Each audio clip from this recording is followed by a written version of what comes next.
Paul Fugate was not your typical park ranger. Born with an innate curiosity for the natural world, he pursued a biology degree in Arlington, graduating in 1963.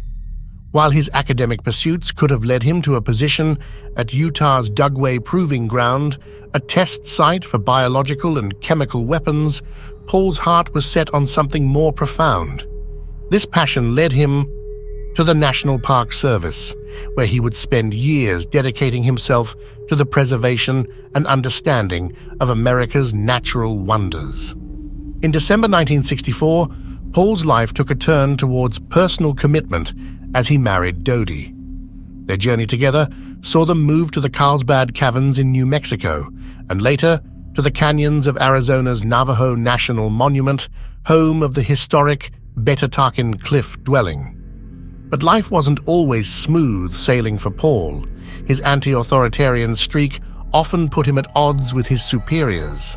At the Navajo Monument, he faced disciplinary actions for his laid-back attitude and personal appearance, which did not conform to the strict standards of the Park Service at the time. His rebellious nature, combined with his dedication to the job, made him a unique figure, both admired and admonished. The 1970s brought challenges and changes. After a tiff with the Park Service over grooming standards, notably his mustache, Paul was dismissed in 1971. Accusations flew, including allegations of negative personal attitude and even theft. But Paul was not one to back down. With the support of a civil rights lawyer, Edward Morgan, he waged a 5-year legal battle against the Park Service, seeking justice and the right to return to the job he loved. Victory came in 1976 when Paul was reinstated to his position at the Chiricahua Monument. However, the years had brought changes. Dodie had found a job as a scientific photographer in Tucson, and while Paul returned to the monument, their lives took on a rhythm of distance and reunion. Every couple of weeks, Paul would visit Dodie in Tucson, but she seldom ventured to the monument. January 13, 1980, began like any other day at the Chiricahua National Monument. Paul, ever diligent in his duties, decided to check the nature trail. As the only permanent staff member on duty that day, he left instructions with a seasonal employee about the day's closing procedures, should he not return by 4:30 p.m. His destination was the trails leading to Faraway Ranch, a recent addition to the monument. But as the hours ticked by, Paul did not return. The radio and key he usually carried with him were found at the ranger station, untouched. Concern grew as darkness enveloped the monument and the realization set in. Paul Fugate had vanished. The alarm was raised by a seasonal employee who had been staying with Paul that weekend. Concerned about his prolonged absence, she reached out to Ted Scott, the monument's superintendent. Without wasting any time, Ted, along with 2 other monument employees, initiated a search for Paul. By the next morning, the gravity of the situation became clear. The Cochise County Sheriff's Office was alerted, and a full-fledged search operation was launched. Helicopters soared overhead, search dogs scoured the ground, and volunteers combed every inch of the monument. The search was extensive, involving multiple agencies, including the National Park Service, the Bureau of Land Management, and the U.S. Forest Service. Hope began to wane. The vast expanse of the Chiricahua National Monument, with its rocky ridges and intricate trail system, seemed to have swallowed Paul Fugate whole. The only significant lead came from an acquaintance of Paul who claimed to have seen him unconscious between 2 men in a pickup truck. But this lead, like many others, led to more questions than answers. The disappearance of Paul Fugate became one of the most talked-about mysteries in the region. Theories abounded, each more perplexing than the last. The 1980s saw a surge in drug activity in Cochise County, especially given its proximity to the Mexican border. The Chiricahua Corridor, a historic immigration route, was slowly being co-opted by drug mules. Some speculated that Paul might have inadvertently stumbled upon a drug deal or encountered smugglers, leading to a fatal confrontation. This theory gained traction when, in 2014, a Park Service employee was assaulted at the faraway ranch by an alleged drug smuggler. The discovery of human remains in the nearby Coronado National Forest further fueled these speculations. Some believed that Paul, tired of his life and the challenges he faced, decided to start afresh in a new city. However, this theory was quickly debunked when a search of Paul's home revealed his wallet, a significant amount of cash, a valuable gun collection, and other personal belongings left untouched. It seemed unlikely that someone planning to start anew would leave behind such valuable possessions. Rumors swirled about Paul's personal life, especially when it was discovered that a woman he was allegedly involved with was pregnant. Some speculated that Paul had decided to leave with her to start a family elsewhere. However, this theory lost ground when it was revealed that the pregnancy was later terminated. Suspicion, as it often does in such cases, turned to those closest to the missing person. Dodie, Paul's wife, came under scrutiny. Her delayed arrival at the monument post Paul's disappearance, combined with the discovery of a check she had written to Paul, raised eyebrows. However, there was no concrete evidence linking her to Paul's disappearance, and she remained a grieving spouse, longing for answers. The Park Service's response to Paul's disappearance was a mix of support and controversy. Initially, they declared Paul as officially missing and even posted a reward for information.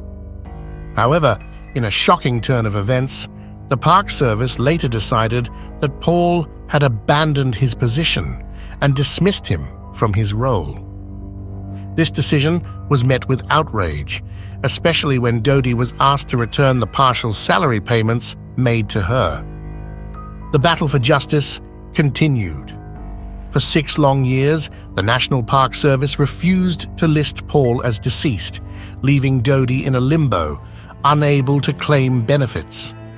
It was only in 1986, after a thorough re-examination of the case, that Paul's death was confirmed, allowing Dodie to finally claim the financial support she was entitled to.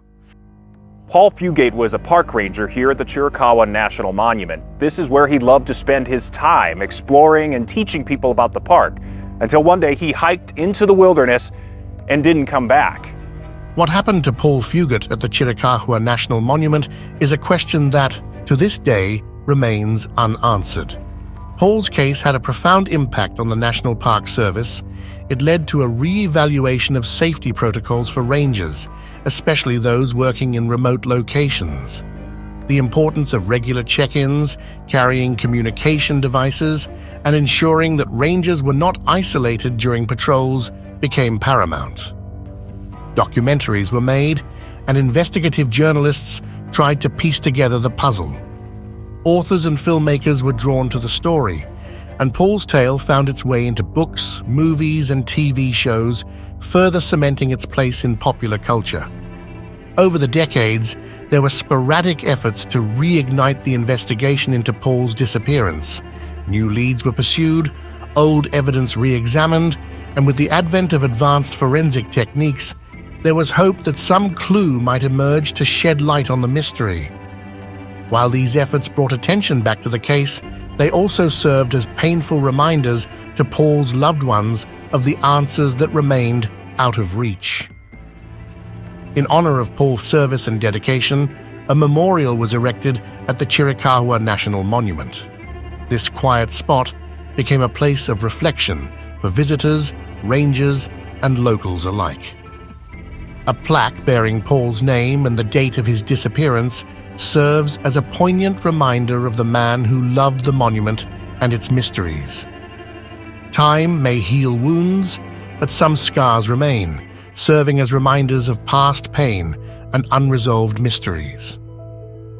While the world has moved on and many have come and gone, the question of what happened to Paul on that fateful day in January 1980 lingers. Daniel Robinson was not just another name in the vast directory of professionals. At 24, he was the youngest of 4 siblings, having grown up in the picturesque surroundings of Columbia, South Carolina. With a heart that beat for adventure, Daniel was a keen outdoorsman. Whether it was the rustling of leaves under his feet or the melody of a flowing river, nature was his muse. But his talents weren't just confined to the great outdoors. He was a musician, striking chords that resonated with the emotions of those around him, and a traveler, always eager to explore the unknown. Family was the cornerstone of Daniel's life. Despite the physical distances, he remained tethered to his roots, always in constant touch with his parents and siblings. Their bond was a testament to the close-knit fabric of the Robinson family. Academically, Daniel showcased an affinity for the past. He graduated from the College of Charleston in 2019, majoring in archaeology. His academic pursuits led him to Tucson, where he attended a specialized course. It wasn't long before his skills were recognized, and he was offered a position by the engineering firm Matrix New World. Physically, Daniel was distinctive. Standing at 5'8", he was an African American with a sturdy build, weighing around 165 pounds. His black hair and brown eyes added depth to his features. But what truly set him apart was a birth defect that resulted in the absence of part of his right forearm and hand. Yet, this never deterred him. If anything, it was a testament to his resilience and determination. The morning of June 23, 2021, began like any other for Daniel. The sun had just begun its ascent, casting a golden hue over the Arizona desert. By 9:15 a.m., Daniel was at his second job site of the day, near Sun Valley Parkway and Cactus Road, close to Buckeye. The task at hand was assessing a remote drill site, a routine part of his job as a hydrogeologist. Ken Elliott, a pump technician, was the last person to see Daniel. Their conversation started off casual, discussing the weather and the specifics of the job. The day was unusually cool for Arizona, a slight reprieve from the typical scorching heat. As they talked, Ken, who was meeting Daniel for the first time, noticed a shift in his demeanor. From being engaged in their conversation, Daniel seemed to become distant, his gaze fixed on the vast expanse of the desert. Ken recalled, he was just looking off into the desert. He had a very, very distant look in his eyes. Concerned, Ken tried to gauge if Daniel was under the influence or experiencing a medical condition. But Daniel's pupils were normal, and there were no apparent signs of distress. The mystery deepened when, without any explanation, Daniel walked back to his blue Jeep Renegade. After a brief moment inside the vehicle, he looked at Ken, waved, and drove off. Ken, assuming Daniel might not be feeling well, expected him to call in sick. But as hours passed, there was no word from Daniel. Concern grew, and by the end of the day, he was reported missing to the Buckeye Police Department. In a bid to trace Daniel's route, Ken followed the tire tracks left by the Jeep on the rain-soaked dirt road. To his surprise, instead of heading left towards Phoenix, the tracks indicated that Daniel had turned right, driving deeper into the heart of the Sonoran Desert. As the sun set on June 23rd, the urgency to find Daniel intensified. The Buckeye Police Department spearheaded the search operations, mobilizing resources to comb the vast desert landscape. UTVs roared to life, cadaver dogs were deployed, and drones took to the skies, their cameras scanning every inch of the ground below. The Phoenix Firebird helicopters and the Civil Air Patrol joined the effort, their eyes trained to spot any sign of the missing geologist. On June 24th, the Tempe police were dispatched to check on Robinson's apartment. However, they did not enter the premises. It wasn't until July 7th, nearly 2 weeks after Daniel's disappearance, that the police finally stepped inside his home. The delay in accessing Robinson's personal space raised eyebrows, especially since the Civil Air Patrol, a volunteer group specializing in air searches, was also contacted only on July 7th. The search wasn't confined to the authorities. Daniel's family, deeply concerned and desperate for answers, traveled from the East Coast to Arizona. They joined the search parties, covering an expansive area of 70 square miles. The desert, with its undulating dunes and hidden crevices, posed a formidable challenge, yet hope was the fuel that drove the search teams forward. Technical efforts were also employed to trace Daniel's whereabouts. Detectives managed to obtain a ping from Daniel's phone. However, tracking it proved futile, as the phone was either switched off or out of range. Call records were scrutinized, but they revealed no calls or texts after Daniel left the job site. Financial records, too, were examined, but they offered no clues. In the days leading up to his disappearance, those close to Daniel noted a change in his demeanor. He seemed unlike himself. Yet there was a consensus among his family, friends, and co-workers. There was no indication that Daniel wished to harm himself or had plans to leave the area. The search teams faced a daunting task. The desert was dotted with several mine shafts, each of which had to be meticulously searched. But as days turned into weeks, there was no sign of Daniel.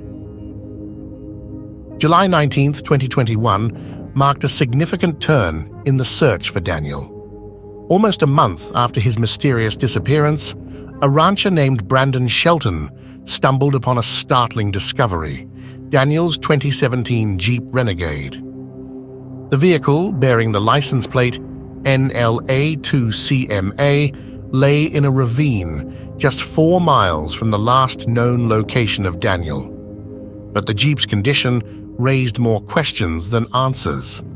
The vehicle had suffered significant damage, lying on its side as if it had been violently tossed by an unseen force. The deployed airbags hinted at a collision, and a seatbelt, still fastened, suggested that someone had been inside during the crash. Adding to the enigma was one of Robinson's size 11.5 Red Wing work boots, oddly lodged under the truck. Brandon Shelton, whose cattle roamed the vast 14,000 acres of the Buckeye area, was convinced of a peculiar detail. The Jeep, he believed, hadn't been in the ravine for long. He noted its clean condition, remarking, "My cows would have found it. Cows are inquisitive creatures and would have licked it." This observation was particularly intriguing since the area where the Jeep was found had already been searched.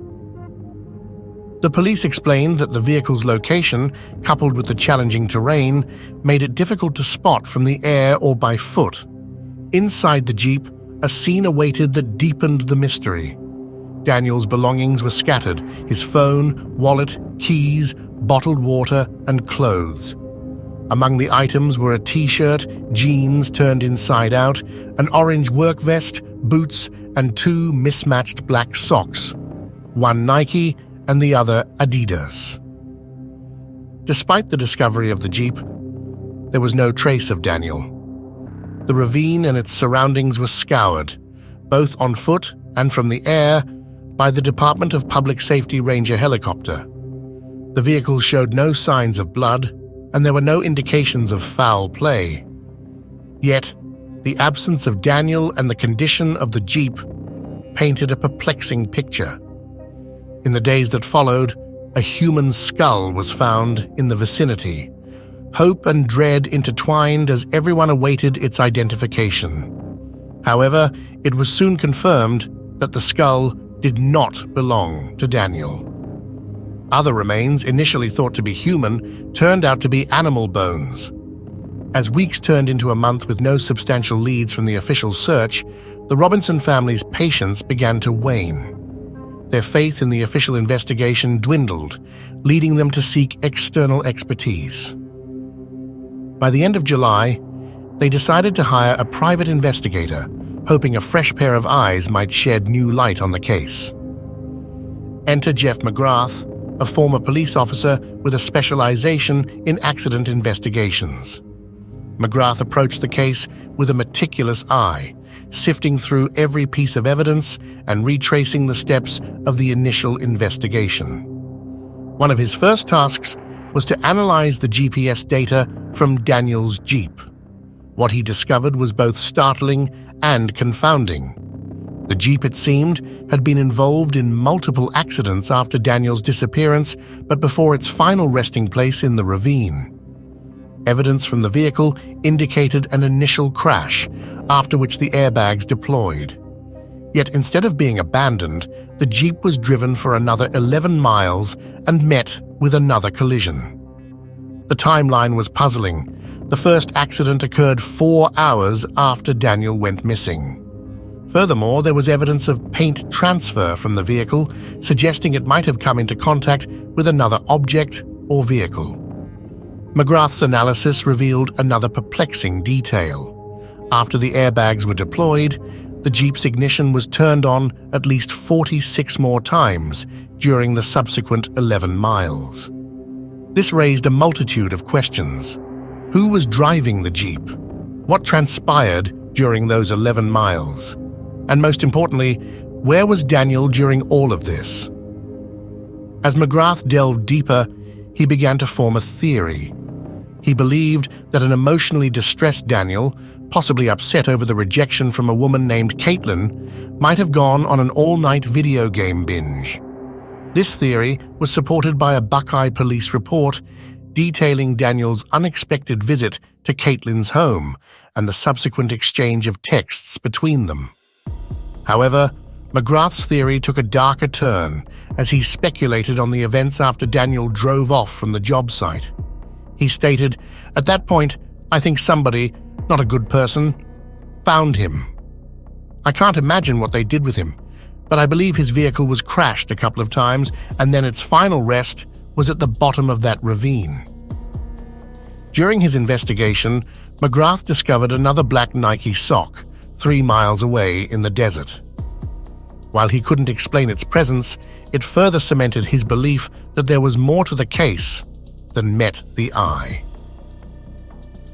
Both McGrath and the Robinson family began to voice their concerns about the thoroughness of the Buckeye Police's investigation. They pointed out several perceived oversights, including the immediate handover of Daniel's belongings and car to his father upon his arrival in Arizona. As the days turned into weeks and then months, the absence of concrete evidence led to a proliferation of theories and speculations. The theory that gained traction was that Daniel might have chosen to disappear deliberately. Some speculated that the pressures of work, personal life, or an unknown factor might have driven him to start anew, away from his current life. However, this theory was met with skepticism, especially given Daniel's close bond with his family and the lack of any indications that he wanted to leave. The vast and treacherous terrain of the Arizona desert led some to believe that Daniel might have met with an accidental misadventure. Perhaps he ventured deeper into the desert, got lost, and faced the unforgiving elements. The discovery of the Jeep in the ravine added weight to this theory, suggesting that Daniel might have tried to navigate the challenging landscape, leading to multiple accidents. While theories and speculations abounded, concrete evidence remained elusive. The Buckeye Police Department, while acknowledging the concerns raised by the Robinson family and McGrath, maintained that their investigation was thorough. They continued to treat Daniel's case as a missing persons investigation and not a criminal one, citing the absence of evidence indicating foul play. As 2021 gave way to 2022 and then 2023, the hope of finding Daniel Robinson began to wane, but the determination to uncover the truth remained undeterred. In 2023, several skulls and bones were found scattered across different locations, Each discovery brought a mix of hope and dread. However, forensic examinations confirmed that none of the remains belonged to Daniel. All right, today is November 6th, Saturday morning. We came out here to the desert area where Daniel was last seen and where our searches have been continuing now for 14 weeks. My investigator partner and I had an idea to run down an area that had not been searched, and it was further south, a couple miles south of the entrance road off of Cactus. And you can see behind me, we did identify they were human leg bones, human femurs. We found a couple femurs and we found a hip bone. At this point, the medical examiners confirmed it, and we don't know whose it is, but that'll be in the days to come. But for now, we have CC Buckeye Police has taped off the scene, and we'll wait for further information. In a bid to extract more information, the Buckeye Police Department employed advanced data extraction techniques. They aimed to retrieve any potential leads from Daniel's electronic devices, including his phone and laptop. While the specifics of the findings were not made public, the police indicated that they were exploring all avenues. Recognizing the complexity of the case, the Buckeye Police Department held several briefings with the Federal Bureau of Investigation, FBI. While the FBI did not officially take over the case, their expertise was sought in certain aspects of the investigation. At this time, there is no evidence in Billy's electronic devices or phone records, which helps to corroborate or disprove his story. The data in Daniel's phone does not align with his story, and it remains unclear what his motivation would be to lie about talking to Daniel the day he went missing. Daniel's dad says he has to remain hopeful. I just have my faith to believe that somehow, some way, I'm going to find my son alive and I'm going to bring him back home. Now, because Daniel lived in Tempe, Tempe PD also assisted in the investigation recently and forensically processed Daniel's computers and iPad, but they did not find any information that could help find him. The Robinson family expressed their gratitude for the outpouring of support, emphasizing that every bit of information, no matter how insignificant it seemed, could be the key to unlocking the mystery. As of 2023, the case of Daniel Robinson remains open and active. The Buckeye Police Department continues its investigation, collaborating with other agencies and experts. The Robinson family, while grappling with the pain of not knowing, remains hopeful. They have set up a dedicated website and helpline urging anyone with information to come forward.